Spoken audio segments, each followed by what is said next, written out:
Hello, Nexus Church family online, and welcome to what is our Mother's Day service, if you are here.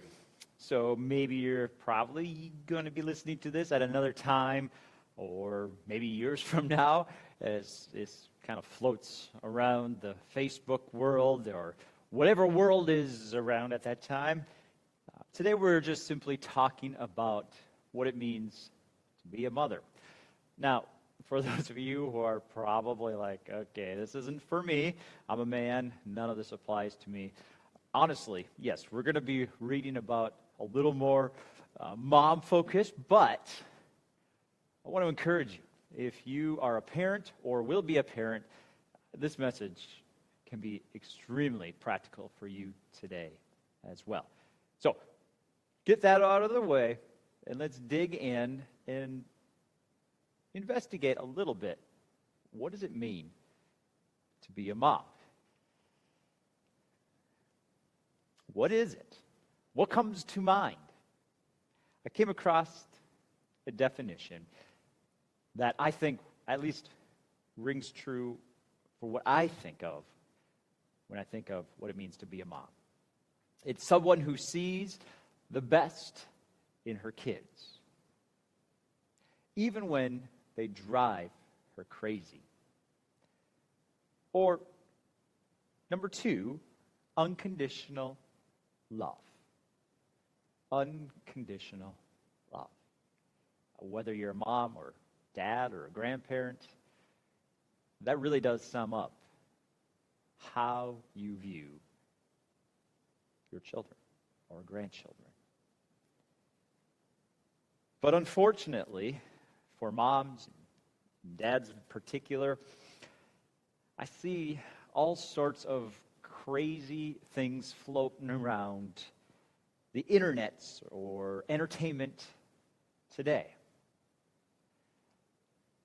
And if I were honest, if I grew up in this world as a child, I don't know what my parents would have done differently, because so much of how the media and social media world influences us today and tells us that in order to be a good parent, you must do this. Like, when I grew up, I didn't wear a helmet when I was biking. There was a lot of times when I wasn't wearing a helmet when I was dirt biking or three-wheeling or snowmobiling. Usually I did for those, but once in a while when you just go for a quick spin or you need to get somewhere, point A to point B really quickly, just hop on and go, right? There's so much that has changed today that we couldn't, how I was raised is not going to fly today without getting yourself in trouble with social services. It's just fascinating. And the same could be said about how my parents raised me when they were kids, right? It's constantly changing. What parents can and can't do today will be radically different than what it is when my children raise their own children. So, in light of that, how do we parent our children? How does a mom put aside all of the things that are screaming at her, or a grandmother screaming at her in this crazy world? How are we to biblically raise our children in a world that is sometimes overprotective or sometimes really critical? I think the answer to that is found in one of the most popular Bible passages in all of Scriptures on motherhood. And from this passage found in Proverbs 31, we're going to share what I would consider the cornerstone of what it means to be a mother, or, again, a father. We can apply so much of this in fatherhood as well. and hopefully leave you with some encouraging thoughts and practical ways to go out and do what, in my perspective, is the most excellent calling in all of society. Motherhood and likewise fatherhood is something that is so radically impactful in a life that you will simply not have that kind of impact on anybody else. Who you are today is so much influenced by your parents or your guardians who raised you. So let's jump in, and I will just read Proverbs 31, 10 through 31, and then we'll unpack that a little bit and jump into some practical and encouraging words for you today. So who can find a wife of noble character? She is far more precious than jewels. The heart of her husband trusts in her, and he will not lack anything good. She rewards him with good, not evil, all the days of her life. She selects wool and flax and works with willing hands. She is like the merchant ships, bringing her food from far away.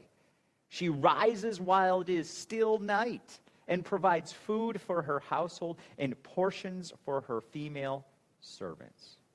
She evaluates a field and buys it. She plants a vineyard with her earnings. She draws on her strength and reveals that her arms are strong. She sees that her profits are good and her lamp never goes out at night.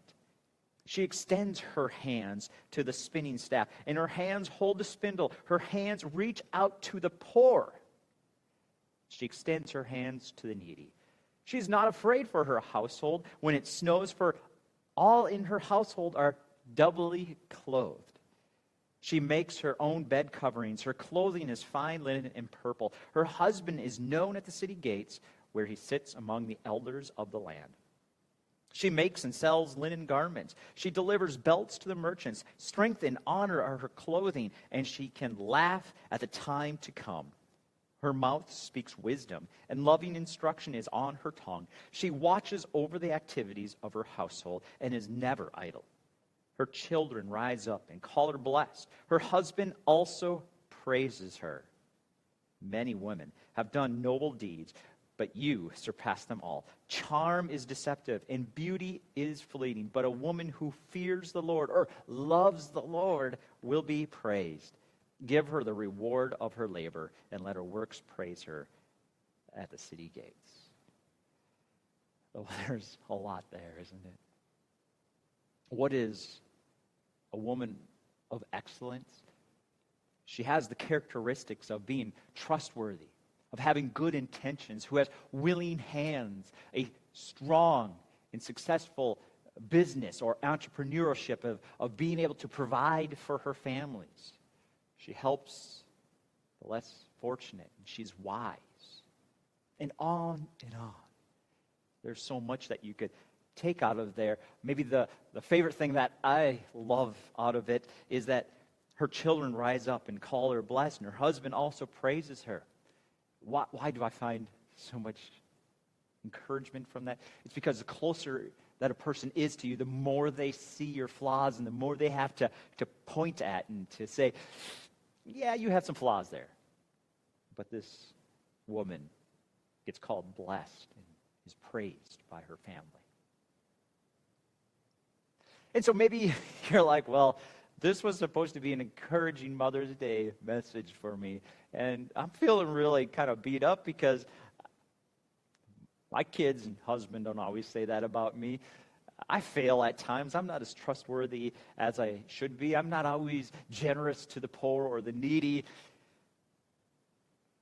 But I think the heart behind it all isn't so much that she's perfect, right? It's the fact that she loves the Lord.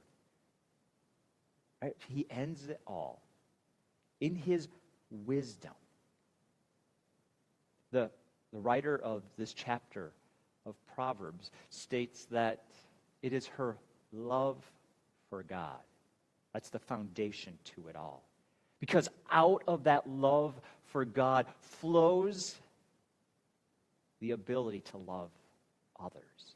It's through that time with God where you set aside all of the busyness, all of the things that she was doing, right? Being generous, providing, getting up early. All those things comes because of her love for God. It is the ultimate thing that everything else should be based upon.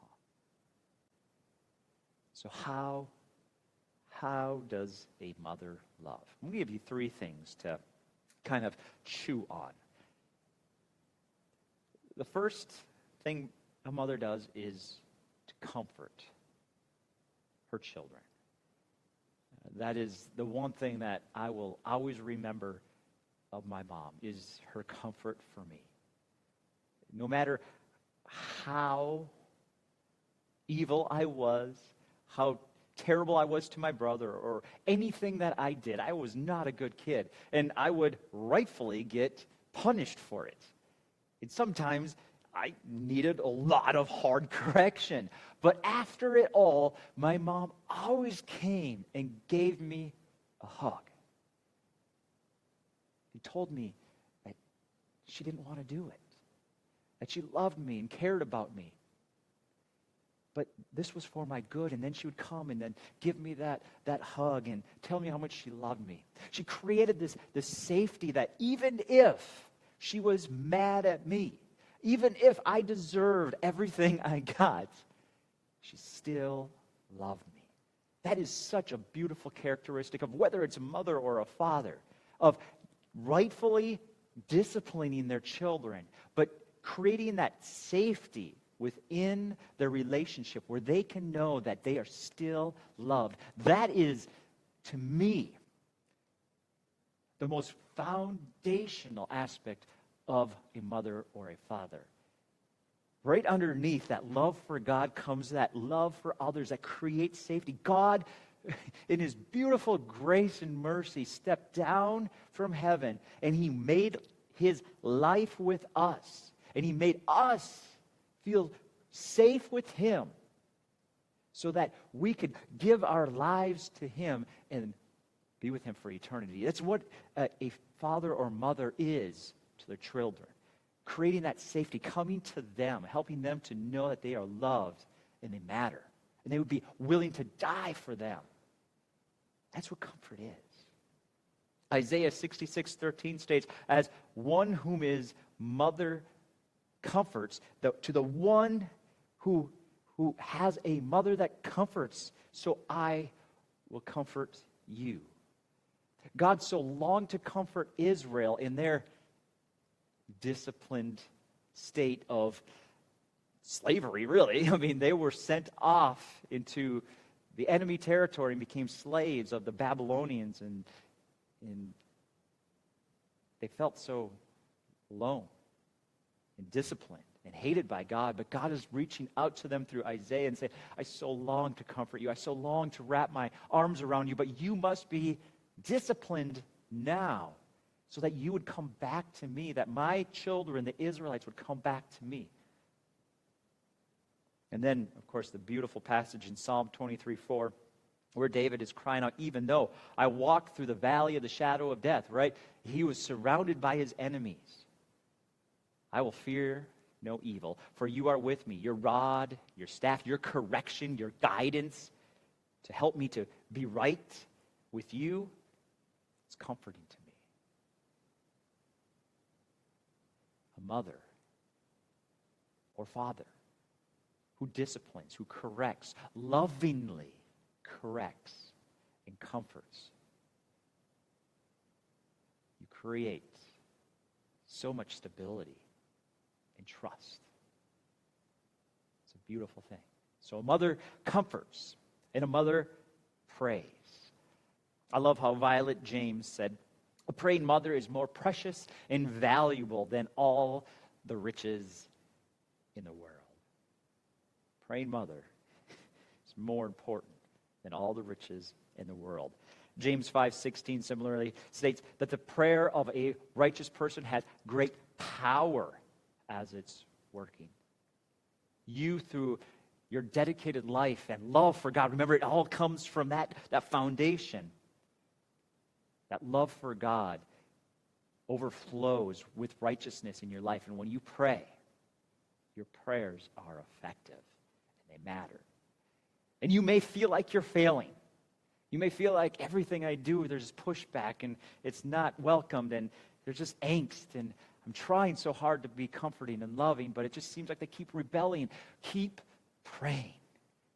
Because your love for God, your dedication to Him, and your comfort towards them and your discipline and care, through that in your prayers, it will be effective.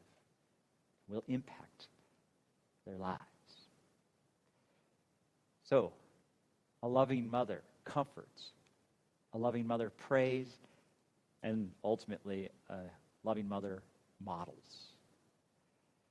Just like the Proverbs 31 lady, how we live models our love for God.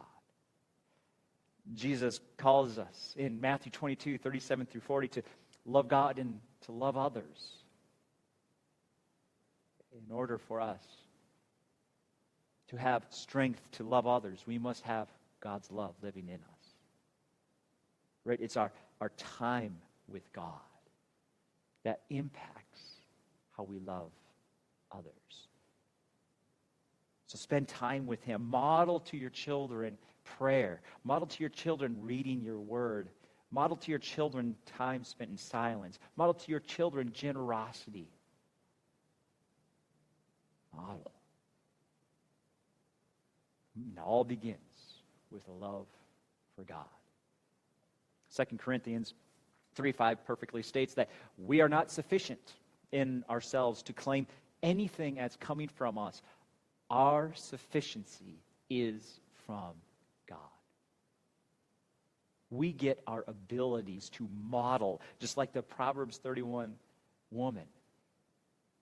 It comes from our foundation of a love for God, spending time with Him. It's been said that a mother's greatest legacy isn't in her own power, but in her surrender to the greatest power of all. Her life dedicated to the love of God. It's through her dedication to God that she has her greatest impact. So as we close down our time together discussing what motherhood is. Motherhood is love. Ultimately, a love for God. Then out of that flows the love for their children and others through comfort, through prayer, through modeling. And so I want to leave you with some encouragement. If you're in the middle of motherhood or parenthood or grandparenthood, I just have 3 thoughts that I hope to help you to get to the other side. To feel like you're leaving a legacy. First word of encouragement is to don't give up. Don't give up. When you feel like you fail more than succeed at parenthood, remember what Stephanie Precourt states. She says, there will be so many times that you feel like you failed. But, listen to this, but in the eyes of your child, you are super mom. You are super dad. You are super grandpa. You are super grandma. Your love, your comfort, your prayers will way outlast your failures. Because your humble heart, your love for God will overshadow those fleshly moments that we all have. It just comes down to that heart. So don't give up. Secondly, keep pressing. Keep doing good. Galatians 6:9 says, let us not grow weary in doing good, for in due season we will reap we will reap a harvest if we don't give up. There will be days where you want to collapse under the pressure as a parent, but know that God will give you success in due time. I understand. Moms, dads, grandparents, there's so much stress between what the world through social media or through the entertainment or what others think, your parents think, what other parents think around you, what the school thinks, what your coaches think, or your kids' coaches think. There's so many things that just push on you, not to mention your job and trying to pay the bills and keep your house somewhat tidy. Like, there's so much pushing you down. And every little moment that creeps up where your child seems like they're just falling apart and you can't do anything to help them, and school's hard for them, and everybody seems to not like them. It just tears you apart. It's the last straw in all the things that are going on. A broken kid, a crying kid, a kid who can't get their grades up, a kid who has a physical disability or a mental or emotional disability, and you don't know how to fix it, and the doctors don't know how to think. You're just overwhelmed. Keep pressing in. What you do will make a difference. Even if today you have an adult kid and they're still pushing back against everything that you raised them in, and you tried so hard to be a perfect parent and it just didn't work, please know that you cannot give up. Don't stop loving them. Don't stop caring. Don't stop praying for them. Don't stop modeling for them what it means to be a follower of Jesus, because you will reap harvest. You might not see it in this time on earth, but you will see the harvest someday. You're sitting there in all of eternal glory with the Father, and you see what your efforts produce.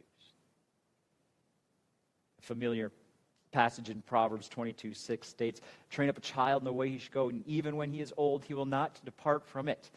Now, I get it, right? There's a lot of parents out there that are saying, I claim that over my kid, and it's not happening. Just keep praying, keep modeling, and keep being there for them.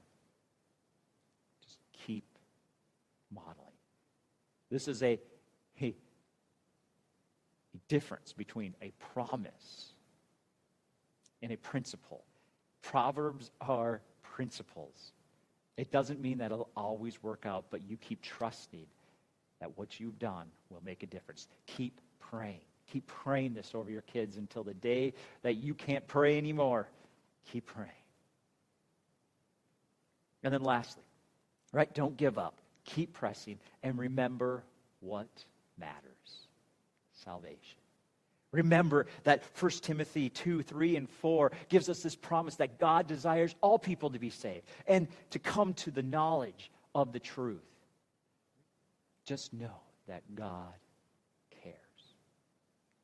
He cares way more than you could ever imagine. He cares. He sees your child. He sees how far they've run. And he longs for them to come back. And he, through your prayers that line up with his will, he will come alongside you. He will come alongside them in ways that you can't ever imagine. He'll work in their heart, and something will happen. Something will break. So keep praying and keep being that light of God's salvation to your child. Your impact can reach out to generations.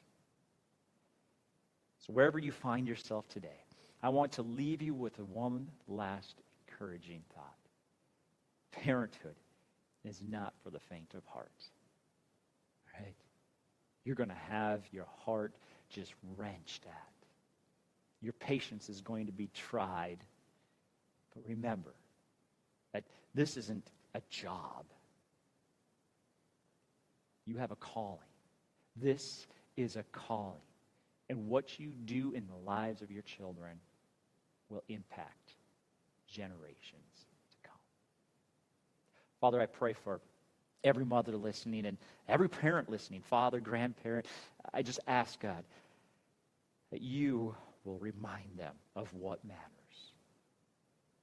Remind them today that it begins in the heart. Their devotion to you, their love for you, their modeling example of what it means to follow you, that their prayers make a difference, that their comfort makes a difference. God, I pray that you would pour out the strength and the peace that can only come from your Holy Spirit for every parent listening, whether they're someday parent, a parent of toddlers, or a parent of adult children, or somewhere in between. God, you see the many different hearts that are listening, and I know that you will come alongside them wherever they're at and remind them of what matters. That their love for you and their care, love, and prayers will make a difference. So God, be with them today. We celebrate them, and we thank you for all that parents are doing in the lives of their children. In Jesus' name, amen. Thank you, Nexus Church Family Online, for joining us, and have a wonderful rest of your day. We'll see you next time.